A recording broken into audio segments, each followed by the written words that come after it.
Thank you for tuning in. I'm your host, Samuel Mangi. Now, on today's panel, we have Adam Kimani. We also have Scholar Marian, and John Nyonge. So we're going to emphasize further on today's discussion. Now, I'd like to jump in through and start with you, Adam. Have you had an experience of body shaming? Well, yes, I have, particularly when I was young. Going through a bit of primary, high school, and a bit of college, it was a tough road. You know, knowing, because I think we have grown together. And yes. Back then, you were actually really big. You're very big. Yes. Okay, I think that's also body shaming. But anyway, now, tell me, what was your worst experience then? My worst experience, let me say, hanging out with people during, let's say, social events. Let's say when you're going for hiking or maybe any event that will involve working out, running. You see those kinds of stuff. Yeah, you can go. Let's say you walk like for 100 meters. You're ready, sweating and panting, and people will be like, "What's up with this guy? What's up with this guy? You're too big for life." Yeah, and it was such an horrific experience. To a point, my self-esteem went low. In everything, I used to like hide myself in my own world, just staying at home mostly, not interacting. It was tough. It was tough, by the way. Even school, it became hard. Okay, the teachers weren't always bad people, but when it came to students, it was tough. It was quite something. It was tough. Well, I don't know how you managed through relationships. I'll be coming to that in a while. Let me come to you, John. You're a bodybuilder. You're a fitness enthusiast. You're a personal trainer. Well, you're not yet my trainer, but I'd like to work with you. Question is, why did you venture into, working out and doing all these things? And were you big or were you small? Where were you in the spectrum? Okay, I'll answer both questions. So I'll start with the reason why I developed the interest in training people. You see, at first I was shy. I used to see those muscular people and like, hey, these people. I was like shy. My first time in the gym, it was 5 years from now. I started gymming like 2015. Actually, I wasn't a trainer, but by me entering a gym and starting lifting weight, so I started developing that interest. I see there's a need to help some people outside there. You see, like me, I train, and then my body gets in shape. I get that lean physique. So I see it was time for me to go out and help other people. Some other people. Some other people maybe were in bad shape. Somebody will come to you, maybe he's obese, he's overweight, you want to lose weight. So as in like, by that, that's where the interest came through. Were you big or were you small? No, I was lithe. You were I wasn't big, I wasn't small. I was just in between there. So there's hope for people like me who want to go to the gym. 5 years and you're like this, man. I wish I think I'll be able to share a picture of him being all this. Well, the jumper is hiding quite a lot. Okay. Let me come to you, Scholar. Yeah. Have you had this experience of body shaming? Definitely. Why are you saying okay, so continue. So my story goes way back, similar to his, when I was young. And so I was born into a big family. And I grew up seeing my aunts big. And my dad was fairly big. My mom was also big, kind of.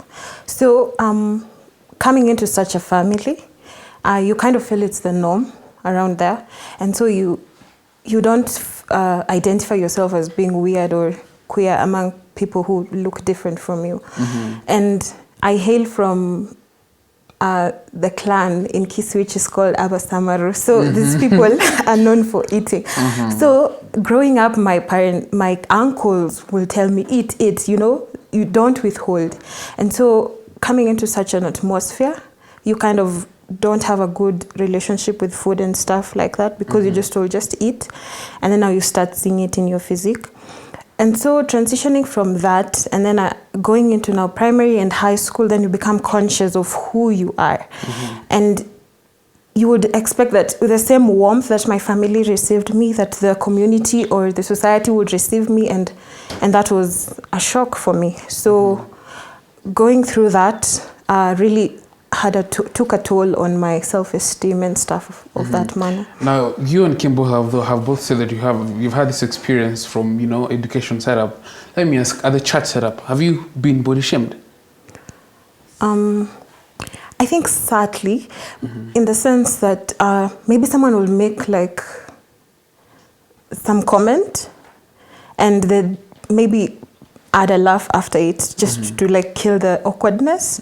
But then again, you walk away from that situation and you actually, I didn't like what she said, or I didn't like what he said, or what he was trying to insinuate. So I think those are some of the scenarios. But sometimes someone will blatantly just approach you and tell you, I have this diet, I think it would work. And I think so those are some of the instances maybe you come across, yeah.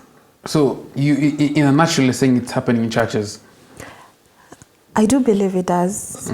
It does. Have you had that experience in church? As I said, it's just someone will just say, if you've like grown, you've added like a bit more kgs and stuff like that. Yeah, so it has happened. Yeah. Kim, have you had this experience in church? Of course I have, and unfortunately, it was with a church elder. Unfortunately, and. Go on. Okay, let me not mention names, but it happened when I was in high school, Form 4. It was, remember, it was a prayer for candidates, and it happened that after the prayer, someone just approached me. He was like, you've grown, my son, you've grown. Then it starts telling you, there's a polite way of telling someone such a thing, but it's like he was condemning me for being big. I felt it, but I just decided to keep it to myself.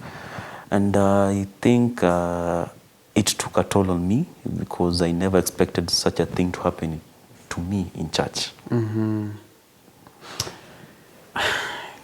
From experience and also from sharing with some few friends of mine, I realized something. Just to add on to what you're saying, sometimes in a church setup, we are oblivious to these things, or either we are doing it in a way that looks like, we're just bonding, If you're big, just accept you. There's just the subtle ways, and I realize that people of this plus size, let's say size, height, or even complexion, are hurt. And I think it should go a long way to tell each one of us that let's be more cautious about how we address people who are battling with this particular issue. Now let me also come to you, Kim. Now, there's something they did a few years back, and I think I've told you more than once that you shocked me. Yeah. Because you went abroad. Yes. Then you came back, and my jaw just dropped because of the change. What did you do? Well, it was more of a diet plan. I restricted myself to a strict liquid diet plan. I avoided carbohydrates and a bit of proteins and more vegetables. So actually when I went abroad, it was for surgery, a leg surgery. Then I happened to meet a nutritionist who was there. He helped me a lot. He gave me a plan. And it took almost 6 months. I was around 120 kilograms. I shed almost 30 to 40 kilograms. Wow. 30 to 40 kilograms? Yes. Just like that? Just like that. It was in 6 months. It was a strict liquid diet plan, but with a bit of proteins and vegetables and fruits. Yeah, just strictly that. So did you have that plan in mind that you want to shed, or?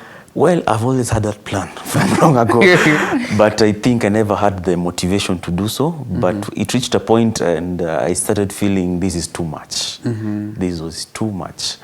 And I just decided once and for all, yes, go ahead, do it. And when I got the right motivation, my family, friends, yeah, I went ahead. Well, I can't. If I reflect back to the time that I saw you after you came back, I was like, what? Because Kim, knowing you're huge. Would you fit in this seat?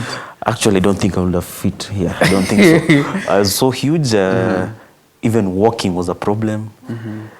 You see that, like, they used to just sleep normally. Waking up was a big issue. Just doing it, you just leave even a bucket of water, even 10 liters was a very, you have the strength, yes, but you're panting. It was tough. It was very tough. That experience for me was eye-opening, because man, this guy just shaded with just like that. And let me come to you, John. You are a fitness trainer and all these things. I mean, let's take his example. For example, he was 120 plus, you know, and there's someone watching right now who'll want to know: is there a way that they can probably start managing their weight in a way that they can do some few exercises that you can recommend to them? Yeah. Just a few exercises to start off, just to gain momentum. You see, for somebody who is over 100 kilograms, that is maybe, say, in pounds, maybe somebody who is over 200 pounds. Yeah. As in, back in like 3 years, I had a client who was 138 kilograms. Actually, he could hardly do anything. As in, like, he come to the gym and he was there, he couldn't jump, he couldn't skip a rope, he can't run, but he want to lose weight. So you see, you'll find such clients. And you see, dealing with such client is very critical. You see, the moment you just mess and you tell him something that, as in, like, he feels like you are ridiculing him or you are deriding him, as in, like, that's the last time you'll see that client. So you see, such clients, you need first to encourage them, as in, like, even though they see that there's no hope, as in, like, they can't shed off all those, maybe like the person who was 108 kilograms, as in, like, even though you see that there's no hope, he can lose maybe to his target weight, maybe something like around 80, but you give them hope. That's the first thing. So after there, you can advise some workouts, but it's good, I recommend it's good to have a trainer when you are overweight. As in, like, he knows the perfect workout to give you. You see, overweight comes with a lot of challenges. As in, like, you see, as in, like, first, if you're overweight, you will develop knee problems. As in, like, your knees will be hurting every time. Your lower back problem. And then, like, you see, you can't just do any workouts. As in, like, there are particular workouts. I can recommend maybe you skip 10 times, you go jog. Like, maybe, and you see that person is suffering from, maybe he has a knee problem, he has That's true. He has a lower back pain. So it's always good to have a trainer, and it's always good to visit a doctor. He give you some recommendation, as in, like, he check you, and then you go to a trainer, and then from there. But at your home, you can start with just keeping ropes. You can do jogging in the early morning. You can do something like, I know the overweight can't do burpees, but you can do something like, I don't know, something like jumping jacks. I think also what I'm picking from you is that when you've a little bit progressed in terms of your weight. When you're overweight. As in, like, it restricts you from a lot of workouts. So the best thing that one can do than having just a regular workout, seek for a trainer. So seek for a trainer for them to as guide in, you. like, the first thing you should do, as in, like, you see, overweight comes with a lot of challenges. It comes with a lot of diseases. As in, like, you find that person maybe has high blood pressure, he has maybe type 2 diabetes, maybe, as in, like, you see, there's a lot of diseases. So you should first visit a doctor or a physician. Then he tests you. Just to have an understanding of where exactly then he you are. assess you, then he can recommend, then you go to a trainer. You show that okay, I was from a physician or I was from a doctor, and he tells me that I should start working out, and this and this and this, these are my problem. Maybe I have underlying conditions lower and back stuff. pain. Okay. So from there, you can recommend, and from there you can know the type of workout that suits the person. So you see, as in, like, they can't do all the workouts other persons do to lose weight. That's true. Thank you, sir. Thank you. I'm actually quite, because I think also some people watching right now may just want to go straight to the gym. No. And it doesn't work like that. As You in, need like, to understand where you as are in, like, at. going to the gym, is a decision and is one thing. But being at the gym and doing It's your another stuff there thing. is another thing. Interesting. Let me come to Mario. You know, we're in a society right now where we have uploaded social media. And social media has been of great impact, equally with great distraction. Talking about body shaming, have you had an experience with this on social media? Rather, what's your take also, how we approach social media and what should be your attitude even as you go to that to those ends? I haven't necessarily, maybe because I haven't been as active in that sphere. Was that And intentional or lack of interest? I wouldn't say. I'd say you're cautious in what kind of content, in a sense, you put out, because again, you're afraid of the backlash or whatever someone might have to see. So you kind of feel reserved in a sense, and you hold back on maybe showing a photo maybe that would emphasize an area maybe you wouldn't want that to be seen. Yeah. Oh, okay, so I think in a nutshell, Kim, you'd like to jump into that? No, continue. In a nutshell, picking from what you're saying, someone who's having these challenges might not quickly want to share because of the backlash that comes from social media. Yeah. And do you think social media has created more damage to people who are having body shaming, people struggling with their bodies? Most certainly, because I think it's high time we realize that not everyone might have like a very secure and strong foundation, in the sense that not everyone might have that high self-esteem that some may have. So some may go out seeking for it in social media platforms, and when they come with that enthusiasm that, you know, I'll have a community that maybe will accept me, and then the first thing that hits them is a wave of like, you look like a pig, or you do not deserve even to have an account on this. Like, how can you look in this way? And I think we'll maybe talk that about, because we don't understand the areas, as a speaking even for people who are a bit on the heavier side.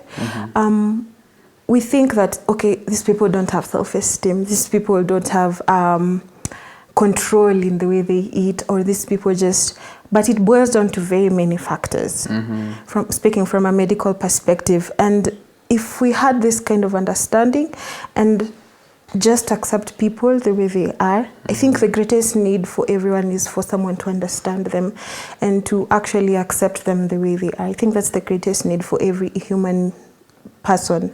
So I think that's the kind of approach that some may have. Let me come to you, Kim. Yes. Someone watching right now, probably they're in a space where they have actually acknowledged that maybe have been one of those people that have either hurled insulting statements or rather depressing statements to someone who's struggling with their weight. And even as we talk about body shaming, we're not just necessarily talking about weight. There are many other aspects. There are issues to do with height. The people who are struggling with vitiligo, even albinism. You know, that all these other aspects. But today we'll be pretty much focusing on weight, as you've had in our conversation. What would you tell the guy who's acknowledged the fact that they have been in a place where they have probably made you go through that? What did you tell them? Well, personally, no ill feelings. You know, some of these things, like from my own personal experience, most of the people who have body shamed me, they never knew why I'm this way. From my own perspective, mine was due to my health. You know, as you've known for many years, we've known each other for many years. I've had health issues. I couldn't work out. When I work out, just a bit my joints hurt and all and all. So that's why I took the road of dieting, because it was it's been difficult for me. So someone who doesn't know me will actually think it was my will to become the way I was. But when actually most of the people who have body shamed me, some of them just came back on their own and they were like, wow, bro, sorry. We are sorry. And I think, as she has said, it's high time people know there has to be a reason why someone is the way he or she is. Not just because of eating. Not just because of eating. Some people, it's genetic. Like I have friends, they don't eat as much as, they're not from, I can say,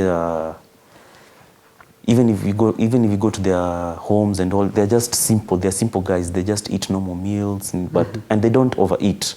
But then, if you look at the whole family, from their father, mother, kids, they're that way, and it's not their mistake. One thing I'd like to tell such people who are body shame people is, before you utter some words, sometimes you might utter some words thinking it's nothing, but you don't know the impact it has on someone. Just measure your words. Before talking, just if someone told me this, how would you feel about it? How would you feel about it? Imagine if it was, let's say, my brother, my son, or someone being told such a thing. How will you feel? Sometimes people make jokes. It's not once. People have made jokes with me. Hey, you guy. Hey, see, you can see. You're adding weight, man. As in, just it sounds like a joke, but it's hitting you hard. And actually, that's one of the main reasons why I secluded myself from people growing up, because people make jokes thinking it was a joke. You laugh with them, but deep down, it's hurting you. They will call you like, Adam, next Sunday we meet up. You're like, no. You just make up an excuse. Not to just because you're afraid of the body shaming. It was tough growing up, but one thing I would like to urge such people, just know, just before you just say anything, just measure your words. Wow. And what would you say? Because I'm sure it's happening in churches. What would you say or rather, what can the church do about it? Maybe first to speak to such individuals facing this is, you're never alone. I think the greatest lie that can never be told is that we are alone. We are never alone, and there are countless of many other people going through the same. And another thing is that is not who you are at the very core. This is just like an outward presentation, but deep inside yourself, you are not overweight, or you're not, like, your vitiligo or your albinism does not define you. And so if we realize that this is not who we are at the very core, though such comments, as he said, act like a gateway to kind of trouble our very core, who we are at the very core. And I wish people would realize that, aside from seeing me from the outside, did you notice maybe I was kind, or I am loving, or I am gentle? Like, I wish people would just embrace this rather than focus on looking and defining someone by how they look on the outside. And speaking on to what the church can do? What the church can do, I think it's just to be more kinder. Because these people have their wars and they go through very many challenges, and you would never know what battle someone is actually fighting. And I think I can assure you that speaking on people maybe who might be overweight, is that they have certainly at a point in their life considered losing weight, definitely. And it doesn't help for you to come and kind of insist on the point of that, it's like you've not noticed, or you're just piling on the kilos for just. So I wish people would just realize that, of course, they have their troubles, and they have at some point come to a place and realize that they need to actually. And maybe what they really just need is someone to hold their hand and tell them, you can actually do this. You can actually do this. So if the church was to act as our safe space, I think individuals will transform and just grow. Wow. Let me close in with you, John. There's someone who's watching who was for years considered coming to the gym, but then we are afraid of you guys who are built, and probably there's that stereotype that gym is a lot of work. What do you tell that person who has considered for a long time and they're actually thinking about losing that extra kilo? What would you tell them? As in, like, first of all, you need to remove that fear. And like, you see, gym is there to accommodate to accommodate all fitness levels. And then, like, for now, at first, gym, it was considered it was for people who are bodybuilding alone. But as per now, many person, all fitness level are embracing gym. And then, like, if you go to the gym, and then, like, many clients will find now are those who are overweight, those who are plus size. Many women are now exercising. So for a person who is at home, who is maybe 50-50, I go to the gym, I'll go next month. This is the time. You start now. Start now. So if you fear, as in, like, if you're afraid, maybe people will laugh at you, maybe people will criticize your body. Maybe you can just look for your personal space at your home, look for your trainer, or follow a workout YouTube tutorial. Or you can just do Zoom. There's a Zoom class. You can just follow up with your trainer, you do it at your own home. If you're afraid, maybe if you go to the gym, people will criticize your size. People will say, hey, look at this one. You are overweight. So this is the time. You can start slowly at your own, at your home. Then you proceed to the gym. You'll have that confidence. Amazing, amazing. You know, unfortunately for this particular topic, I've been privileged to go to some churches, and I've never had a church that would want to have a sit down and talk about body shaming. Unfortunately, it's happening in churches. And we don't talk about it. There are always subtle ways to, you know, overlook this particular discussion. Picking from this discussion, one thing we should actually consider is to be more cautious. Just to pick from what they've said, let's measure our words. You know, let's understand that there could be underlying conditions. And before you start saying, hey, Kim, hey, Marion, hey, John, think, if it was said to you, how would you feel about it? We are always focused so much to deal with the outer ring, not looking at the inner person. We have Johnny Wader here to work on us during, if you want to shed that extra kilo. But think about the damage that our words do to those people who are struggling. Thank you.